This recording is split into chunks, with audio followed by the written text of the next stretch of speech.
welcome. Good morning, BrickCon.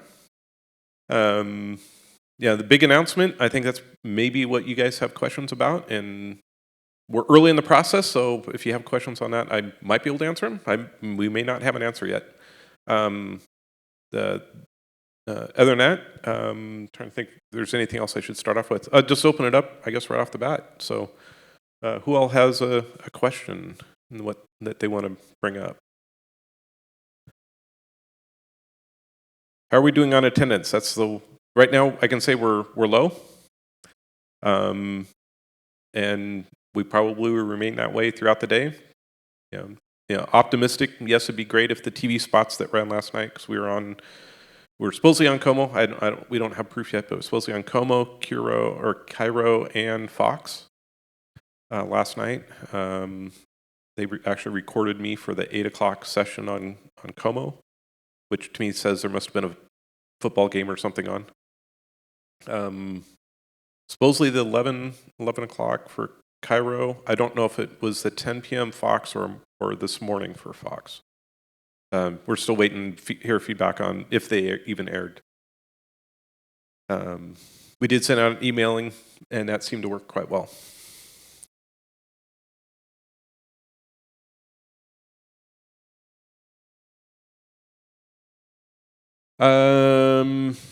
Give it over the relocation. All right, so the announcement's pretty simple. We're not returning to the Seattle Center next year.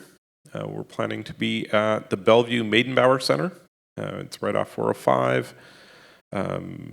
Basically 2 blocks from either, it's on 6th Street, so you can either take the 8th Street exit or the 4th Street exit. It's right between, real easy to get to.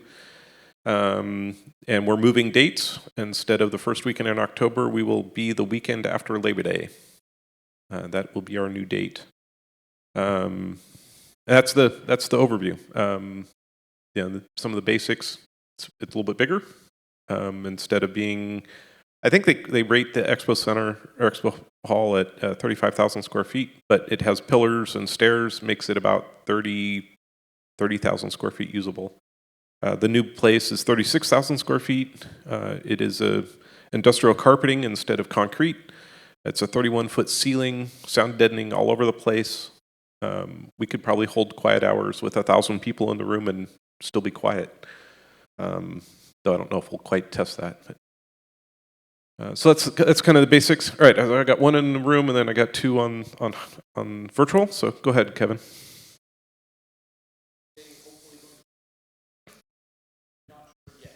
So at Maidenbauer, the first weekend after Labor Day would be our reoccurring date. Some of the basics, they have a summer season and a regular season. The weekend after Labor Day is the last weekend of their summer season. It gets us a discount on the room and a smaller requirement in terms of the number of hotel rooms we have to fill. They, like most convention centers, are funded by hotels. And so they have requirements of those of us that use them. And basically, I think it's 50 nights, or 50 rooms per peak night. A peak night for us would be Thursday, Friday, and Saturday. And we average usually 70 to 80. So we hit that range. When you get into their main time, it's 200 rooms per night. We've never come close to that. We could, maybe, in theory, the hotels will be cheaper. And so we could actually hit that 200, which would be great. But yes, it would be at Maidenbauer, it will be the weekend after Labor Day. All right, so the first question I have from virtual, understand the desire to limit crowds to the public day, but 8:30 for friends and family is too late. Is there any way for us to have that earlier? We could skip keynote. I don't think that's going to happen. That's our only option. I don't know of any other way to do that. Now, it could be as we brainstorm, we come up with something new.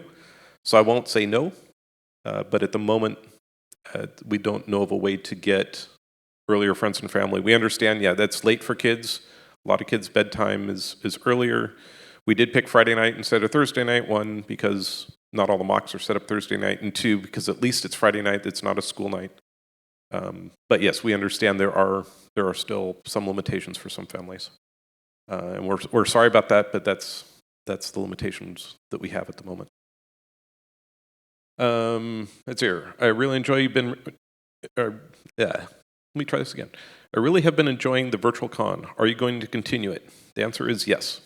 In the foreseeable future, as long as we can keep a minimum of 50 attendees attending virtually, we will be continuing to hold a virtual convention. We are the only convention doing it. We want to be the leaders in that.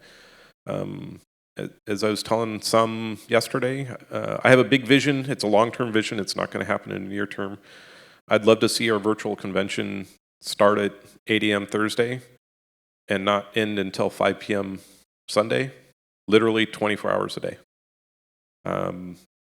There's some challenges in that. There's a lot of things we have to work out, which is why it's not going to be next year or most likely the year after. To do that, we're going to have a lot of people joining the hybrid. And there's a lot of hurdles and things because we still want it to feel like BrickCon. We don't want it to feel like two separate conventions. We want it to feel like one. That's part of what makes BrickCon BrickCon is the community. And so we have to figure out how to keep it inclusive. And so there's all these challenges, but yes, we do plan to continue it. Back to the room. Go ahead.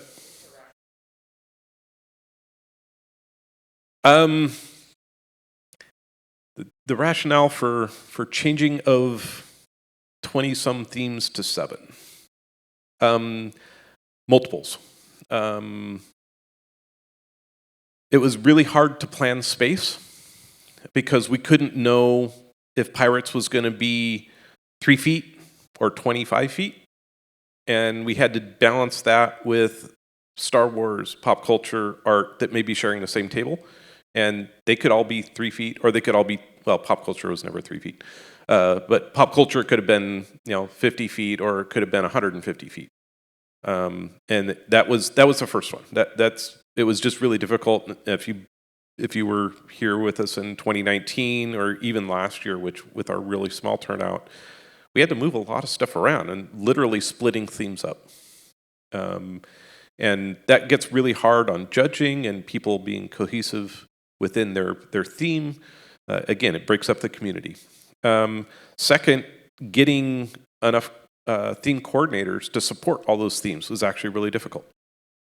And so there was times when we had to have Sean or myself or a number of people step into 2 or 3 themes. And so we went, all right. And then third, for you guys, you bring a mock in and have no clue where the theme coordinator was because there's only one and he wasn't going to get off work until 4. So if we can get more theme coordinators in a theme, that would be bonus because now they can come up with a schedule of who's going to cover the morning, who's going to cover the afternoon. Hey, I want to go to this thing. Somebody else cover for me on Thursday while we're doing the primary setup. And the way to get more theme coordinators for a theme is to reduce the theme count. And so we reduced it down to the most basic level. We've been listening to a lot of the feedback you have. We may make changes, we may not. I won't speculate on what those could be, but we are listening and want your guys' feedback on that. Mm-hmm. Go ahead.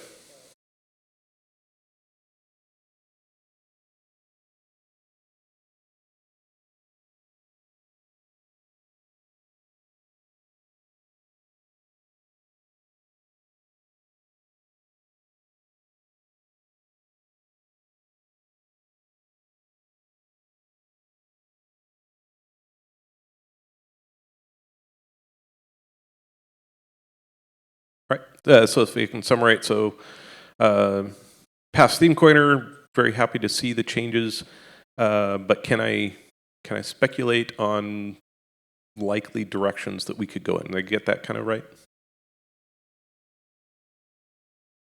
Or early identified problems. 2 words: pop culture. That's the problem point. So I don't think I have to say anything more. I think based on you guys' reaction, I think you guys are already in agreement on that. So yeah, pop culture. Let's see here. What do we have online next?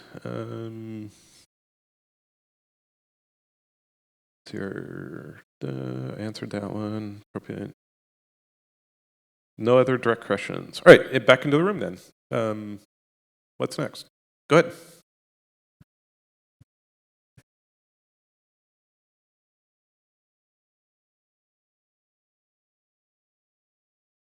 Um, the there's so the yeah, thank you. The question. So, what's the main driver for moving from Seattle to Bellevue? There's actually that's a multi-answer question. It's not any one single thing. It was a conglomeration of things. The easy one is space. 2019, we were literally busting at the seams. Anybody here was in 2019? That was the last big year. That's why I reference it. We were busting at the seams. We needed more space. We've been eyeing where to move to for the last decade or more. That once we busted at the seams here, so every year we were slowly filling up tables, and we'd actually count how many empty tables we have this year. And so, 20. And I'm making up numbers at the moment, but 2017 it may have been 20 empty tables that you couldn't really see it because we scattered stuff around enough to space it to fill it. 2018 it was 10 or 15 empty tables. 2019 it was 3. At that point, had we moved forward, we may have had to turn away mocks in 2020. We don't want to be in that position, and so we have to get bigger. Maidenbower, just by the lack of pillars, the lack of stairs, even though the square footage is only 1,000 square feet more, will actually give us actually more like 3,000 to 5,000 square feet more space. And that gives us quite a bit of growth room. This room, as awesome as it is limited to 432 people. So we have to cap our overall attendance at about 500 because not everybody comes. Even during keynote, we still had 100 empty seats. We actually had less empty seats last night during awards. But we know that a certain amount won't ever go to every general session. But we don't want to have an overflow. We want to keep it as a single community. So we want everybody to be in a single room. Maidenbower allows us to grow to 600 people in the same room. We aren't using their theater. Their theater is actually smaller than this one because it's only like 410 or something like that. So space is the biggest one. The second one is that it's cheaper for you guys to be in Bellevue. City of Seattle has a 5% ticket tax. You guys don't see that. We absorb that. So we could move to Bellevue and gain 5% on that ticket. You guys may not have to see a ticket increase. The bigger one is actually for our guests that come during the expo. They won't have to pay that 5% ticket price, and that 5% sits on top of the fees. So you have to take our ticket, take the ticket seller's fees, combine those together, add the 5%, and then they have to pay that. So we could raise our ticket price 50 cents, they would actually potentially see a decline in the price. Third, sales tax, or well, not really third, a part of that pricing, sales tax in Bellevue is 0.15% cheaper. So again, another savings across the board. And then the third item, right now Seattle itself has a stigma. Our exit surveys from yesterday, 75 to 80% of the people were excited that we were moving to Bellevue because they didn't want to come to Seattle. Plain and simple. If you're not in Seattle, people don't want to come to Seattle. They'd gladly go to Bellevue. And then there's a fourth item. So one of the top selling Lego stores in the nation is Bellevue. It's not South Center, it's not Alderwood, it's Bellevue. It's the heart of our clientele or our target market for those that come during the expo hall. So if they don't have to travel as far, our chances of getting more people goes up. Now, there are challenges.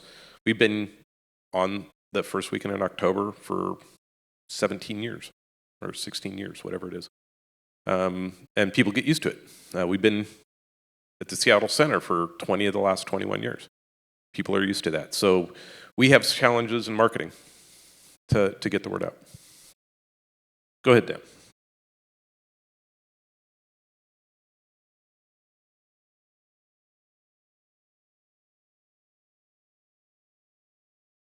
So let me repeat what Dan said. So this is actually a perfect time to reset.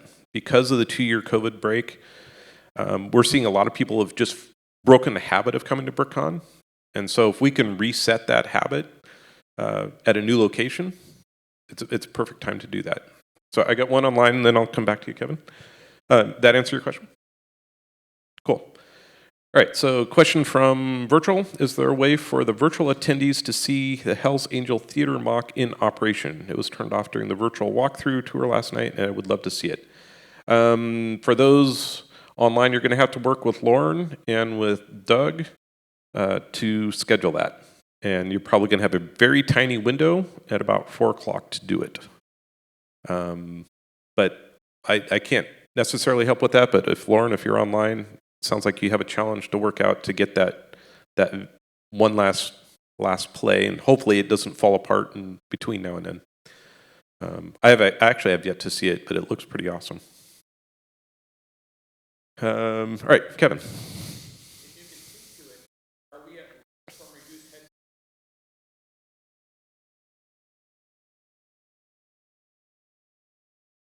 So are we at risk because of the reduced attendance of future BrickCons?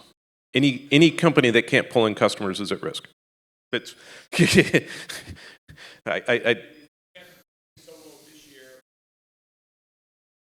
I can't answer if and the question being if the gate's so low this year, are we going to exist? I can't answer that. There's yeah. We're working all types of angles. So good question. Sorry, I can't answer much more about that. Go ahead, Neil.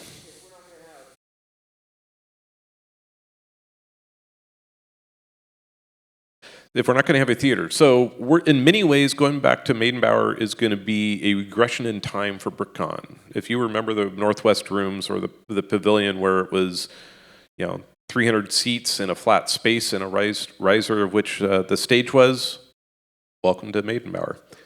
It'll be, think of it, if you go to Emerald City, or if you see stuff from D23 or from Comic-Con where you have the giant halls full of chairs and a bunch of screens at one end, that's what we're going to look like.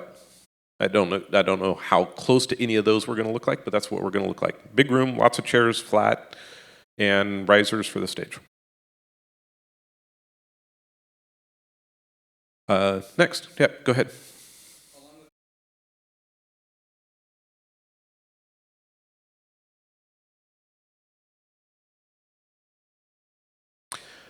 So question, along with our other changes that we're doing, are we looking at changing opportunities to change programming? My answer at the moment is no, because I want the change to only be the location. I want everything else to still feel like it's always felt. So yes, we will always force you into having to decide whether you want to go to a game or a presentation and a presentation or whatnot. And part of that is, as grumpy as it makes you guys having to make a decision, going to a convention is about making a decision. What do I want to do? And that, in the long term, we believe is still a key piece of what makes BrickCon BrickCon. And yes, we get complaints every year. I can't make this because I'm over here. I can't make that because I'm over here. You have to make a decision. Go ahead.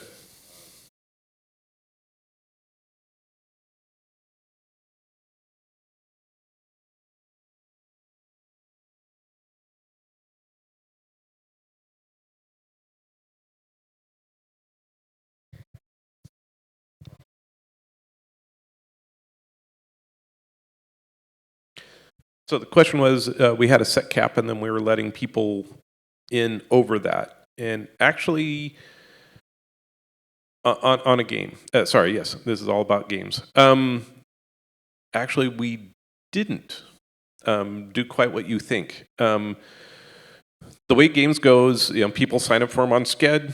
We randomize what games you get into, putting priority for those that only want one game, potentially over those that get multiple games, but we try to guarantee everybody gets at least one game. If people decide to not show up at a game, we then have a standby queue that allows people in. But our set cap, we only brought 50 games, or 50 sets. So master build's always 100, because that's being the most popular. Actually, speed build's also really popular. So this year we did 2 parallel speed builds, different sets, because we couldn't get 100 of one set. We got 2 different sets at 50, and so we had 2 different speed builds, but we ran them at the same time. Master build, because of its popularity, we've actually pushed that to 100. We started that a couple of years back, and that's when we went to the 125 thing, where you do 100 builders, the top 20, then rebuild. The judges whittled that down to 5, and then you guys pick the number 1. There is no plans to change any of that. Most likely, and we haven't finalized layouts or anything like that for Maidenbower, but we will have a dedicated room for games or any activities that require a table. That room will hold 100 people. It will be air-walled basically for 2 games at the same time, 50 on one side, 50 on the other side, but the wall will be left open. It's just, if you're on this half, you're playing this game. If you're on that half, you're playing the other game. And then for master build or speed builds, we're doing it all at the same time. The whole thing will be the same game. And it will be held in a room instead of in the expo hall. Again, that will actually free up space for mocks and other things because of the way the expo hall is laid out. But no, it's actually we don't plan to change any of that at this point. Now, we may change the number of games. I'd love to go back to 8 or 9 games in a weekend instead of the 5 or 6 that we've been doing. But part of that's budget. Right, so I'll go 1 in the hall, and then I'll go back to virtual. So go ahead.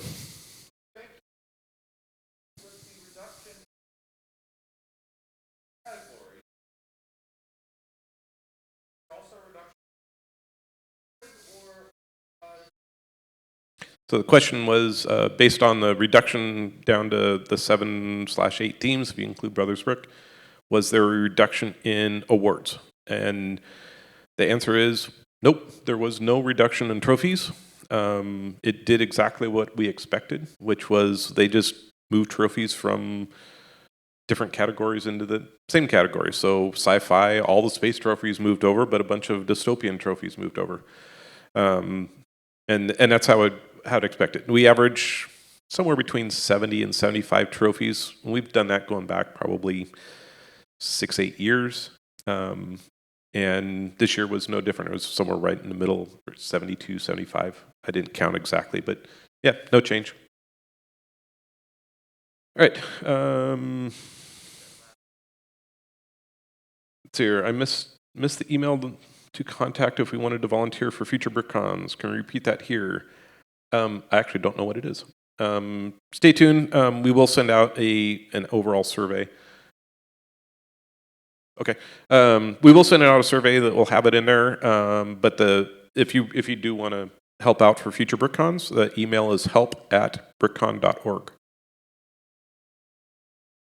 Go ahead.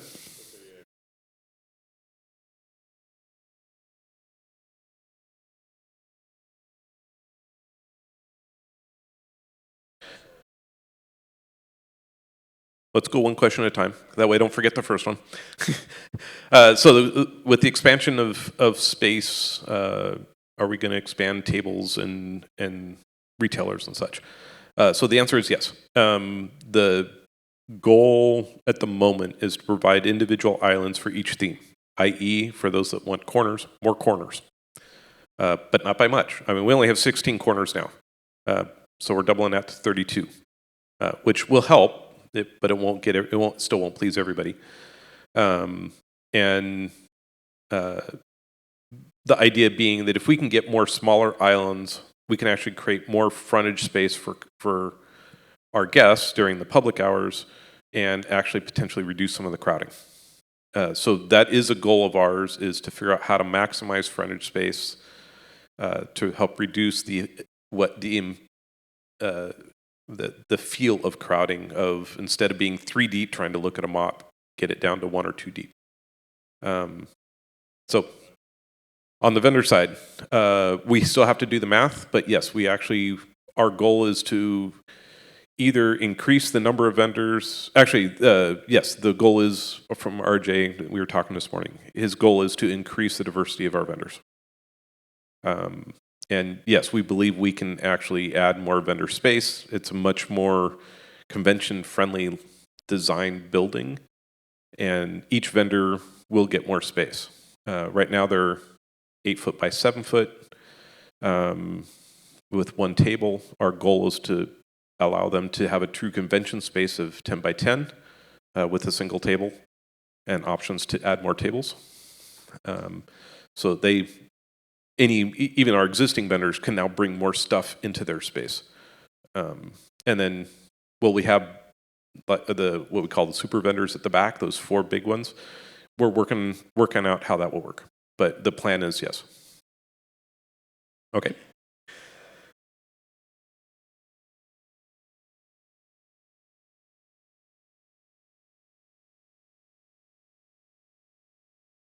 So the question is, during the crowd times, they can hang out in the lobby of the Cornish as kind of free space. Will we have that at Maidenbower?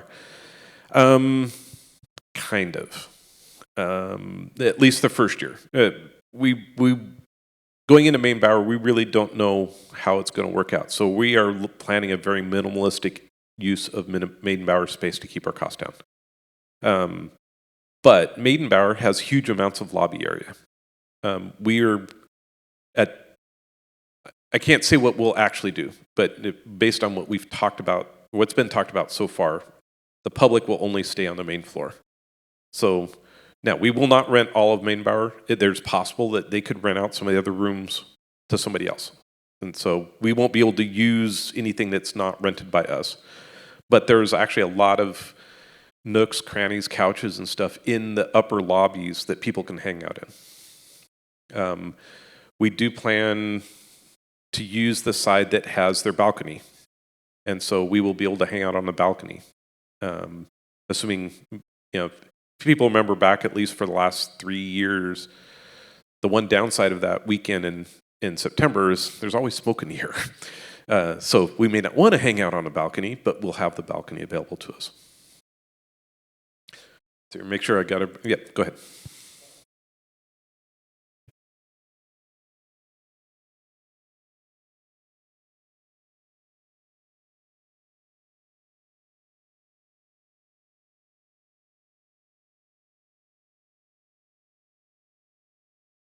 So the question is if, since we aren't renting out all of it, is there a chance of another convention being in and get a cross-pollination? It'd have to be a really tiny convention.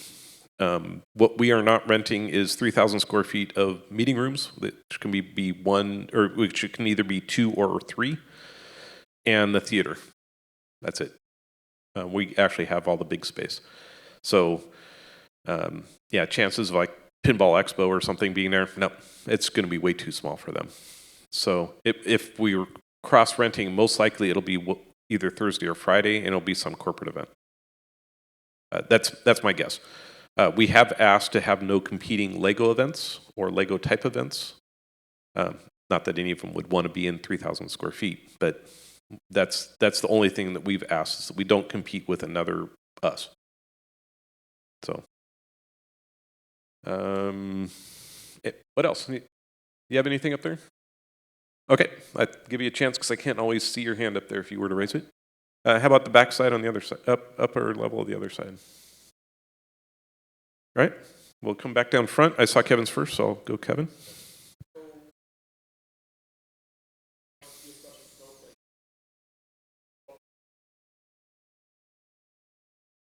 You'll be able to provide that feedback in the survey, which I still haven't written but need to write so we can send it out tonight.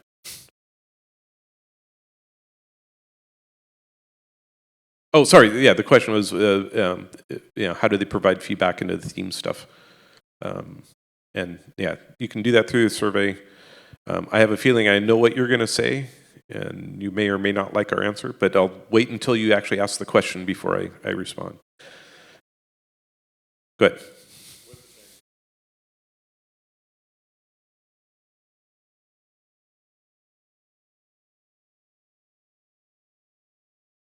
So I can touch on that. So the question is, with the new location, what are our hotel options? At this point, I can only call them options. So Bellevue really wants us to be there, and we will. By moving to Bellevue, we will actually get a grant from Visit Bellevue. That's their tourism arm of Maidenbauer, which is in itself an arm of the city of Bellevue. So they've given us a grant. They are actually working on our behalf to put out bids or to request bids from about 8 different hotels as to which ones would want to host us. And we've given them some criteria, number of room nights, the ability to have the conference rooms so we can have the after hours events, preferably a bar. We're waiting on those feedback. If I could pick one, it would be the Marriott Courtyard. It's the closest hotel, fairly reasonable rates. It's like 2-block walk. But until we see what these bids are, I can't answer the question. So that's kind of where we're at on that. The nice part is, if you notice, I said we're getting bids from 8 hotels. Try to do that here. There aren't 8 in a reasonable walking range. It's just not even possible. And then the cruise ships would fill them up anyway. So, all right, go ahead. So are there on-site concessions with the place? Not really. Maidenbauer is its own catering system. And so if any food is to be inside the Maidenbauer, we would actually have to contract for them to do it, to provide it. And so, meet and greet would be totally done by them type of thing. Now, around the corner, right outside the Maidenbauer, there's all types of options. Bravern right now is a little lacking in restaurants because they did get hit like a lot of places by COVID, and so some of their bigger restaurant spots are currently closed. But they have a great cupcake and coffee bar right there. We're kitty corner from the bus mall in Bellevue, and there's a bunch of places there. We still have to figure out how many of those are actually going to be open on the weekend versus the weekday, because most of them, downtown Bellevue, sadly, in our case, caters primarily to the thousands of business people that are there on the weekdays and kind of a ghost town on the weekends. Evening dinners, yes, there's going to be a ton of options. Now, some of them may be more than you would spend on your hotel room. If you know about, John Howie Steakhouse or El Gaucho, yes, they're going to be really, really tasty, but $200 a plate. But there's a whole gamut of stuff. A couple of blocks away, there's an H Mart with this little tiny side restaurant built into it. Quaint little place. It's really good food. There's Subway. There's going to be a Subway. There is a Subway in the Marriott Courtyard. There's also I think a Japanese teppanyaki type place inside the Marriott Courtyard. And it's supposedly reasonably priced. It's not a Benihana price. It's actually reasonably priced. A little bit north of there's all types of stuff. I'm trying to remember there's one that does lunches, and they do like lunch experiment type stuff. So I forget the name of it, but it's really good. But yeah, there's a whole bunch of lunch places that are pretty good. It may be about a 3 or 4 block walk to get to some of them, but yeah, there's lots of food options.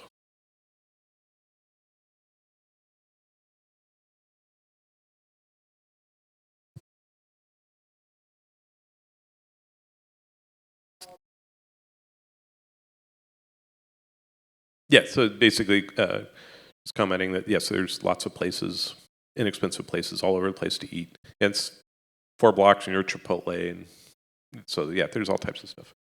Go ahead.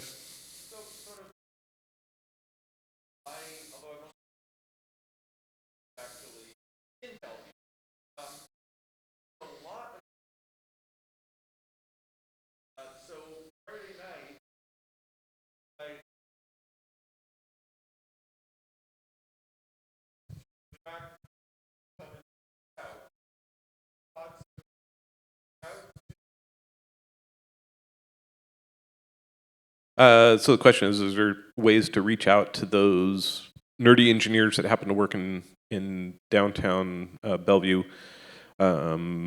Yes. We don't know what those are. We're researching them. If anybody has any ins at any of the streaming advertising throughout Bellevue or Bellevue Mall, yes, we want to know about those because yeah, we know we're going to have to put out a marketing campaign and so yes. Go ahead, Abner.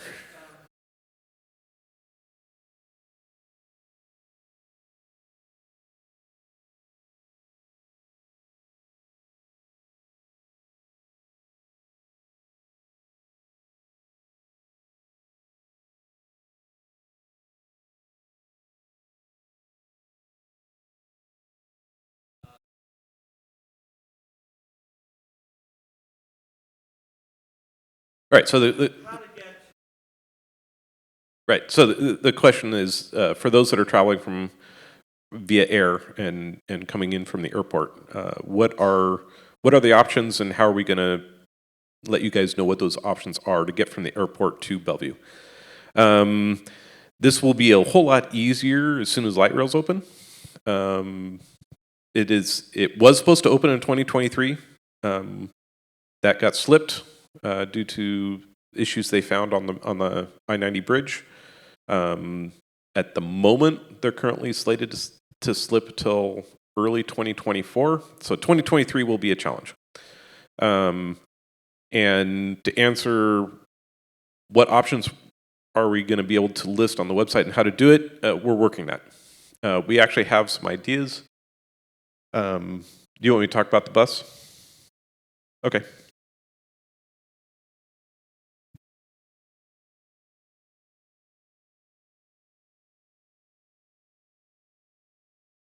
So Dan basically provided, if you're looking at taxi or Lyft or something like that, and you've used that to get from the airport to our current location at the Maxwell or to here at the Cornish, the price to do that from the airport to downtown Bellevue is going to be the same. It's the same drive time. It's the same. It's actually a little bit longer, but yeah, the drive time is actually about the same because Seattle traffic is just worse than Bellevue traffic. Which, if I remember right from what I saw at the hotel, that puts it $60 to $80 one way. So we are looking at all types of other options and what we can do or find somebody else to do.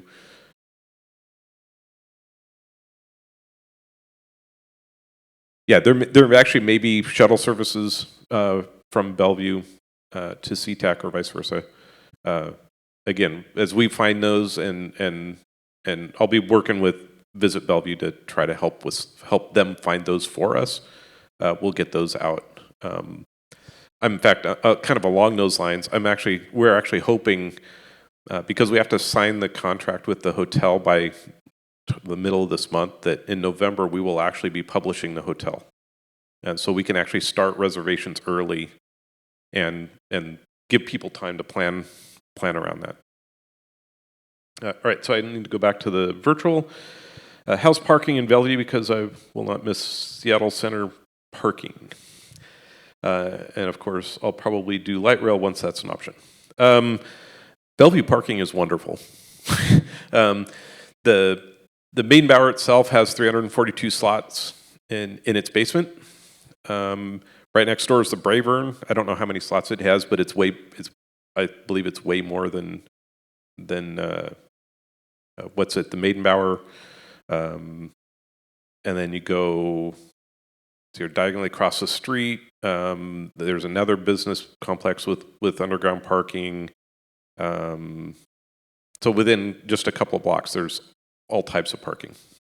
And we aren't going to be competing with a Kraken game or the ballet or what's going on this morning is the Space Needle stair climb, which has 4,000 or 5,000 people and their families cheering them on. All that goes away.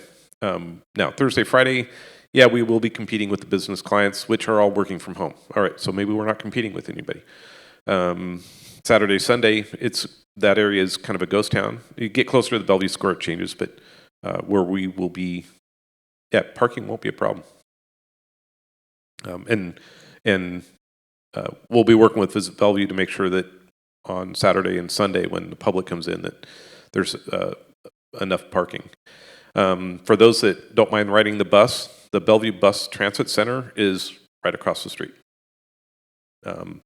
So if you saw in the picture in the presentation, we had the main Bower right across the street to the south is the transit, or is the light rail station. If you were to go across the street to the west, that's the bus mall. So all the buses in Bellevue converge in that one spot. And then one new thing that the city of Bellevue is working on is something called bellhop. I don't think it's quite in production yet.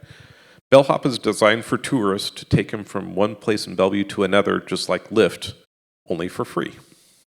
So it'd be part of the service fee that goes with your hotel room would be covering bellhop. So if you and some buddies want to go to the Lego store and decide you don't want to walk, or it happens to be raining or smoky, you can call bellhop, arrange to be picked up. They'll take you to Bellevue Square, and then you can go wander the square. Or actually, nobody wanders the square. It's pretty much beeline to the Lego store, and come back and call bellhop again to pick you up, and away you go. So once you're there, there is potential for local. Now, they have not said when that starts yet, so I can't commit that it will be there. At this point, we can hope it'll be there. Go ahead.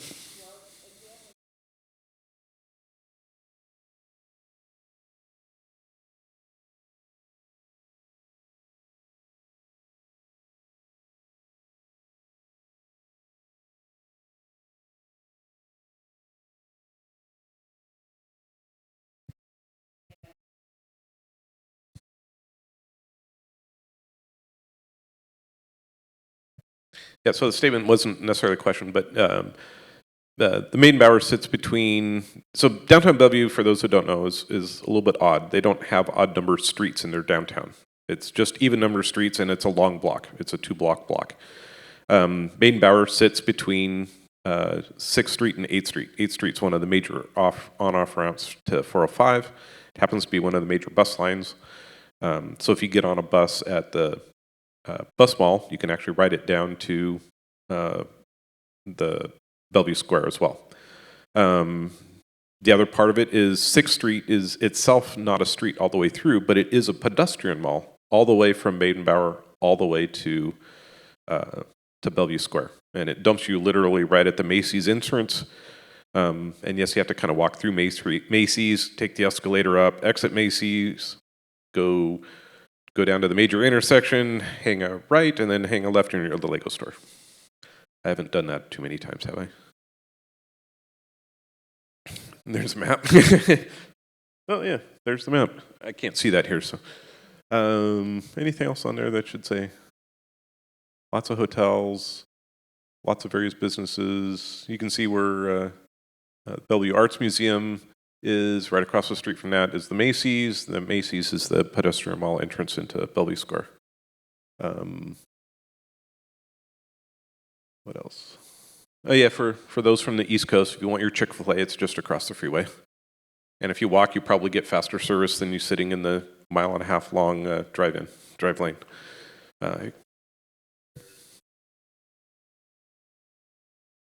So they have so Chick-fil-A has online ordering. Oh, Whole Foods. Oh yeah, Whole Foods is up there. That's a little bit of a walk. I mean, it's kind of a pain to get across 8th Street. It does have pedestrian access, but it's like a 6-lane road and plus merge lanes from the freeway. But supposedly it's pedestrian friendly. Yeah, I've never actually walked it. I've always driven it, but I'm being told, yes, it is very pedestrian friendly.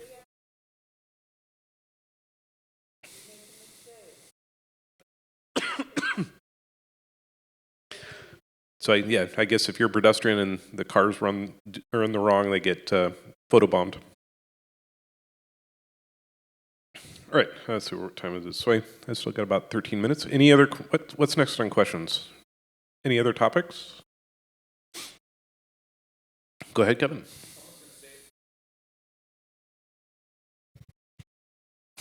Thank you. So as in return, thank you guys. This wouldn't be BrickCon without you all here. It'd be kind of lonely.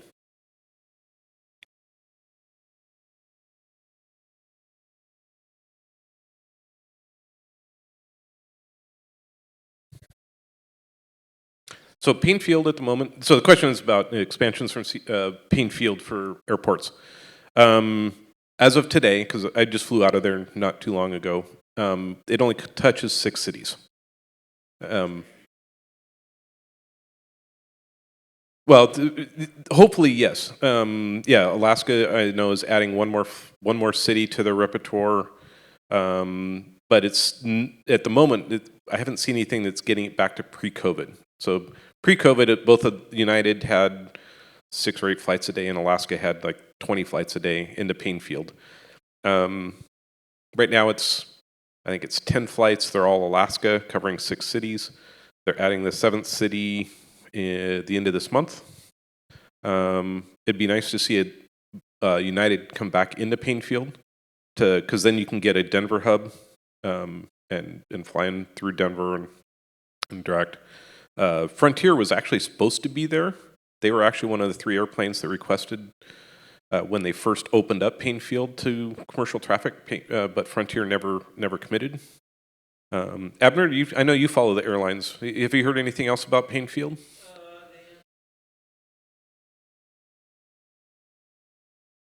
So just Alaska and United. Okay. All right. Yes, everything else is still going to SeaTac. Now, SeaTac's also trying to expand with their new United or their new international branch. Has anybody been across that bridge yet at the International South Island? Looks kind of cool because it's like 170 feet in the air, so they can get the 747s underneath it. But I haven't been in it either.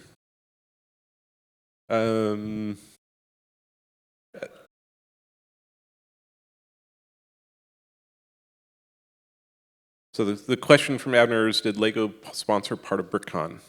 Believe it or not, I can't answer that. Either way, I can't answer that.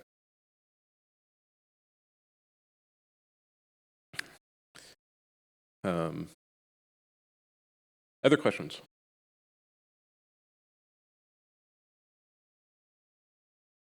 Online, anybody? Bueller? Yeah, I like Bueller. Dan, anything you want me to bring up? All right. Well, we'll end this a little bit early. Make it easy on everybody. Go out and have some fun. Thanks everybody for attending.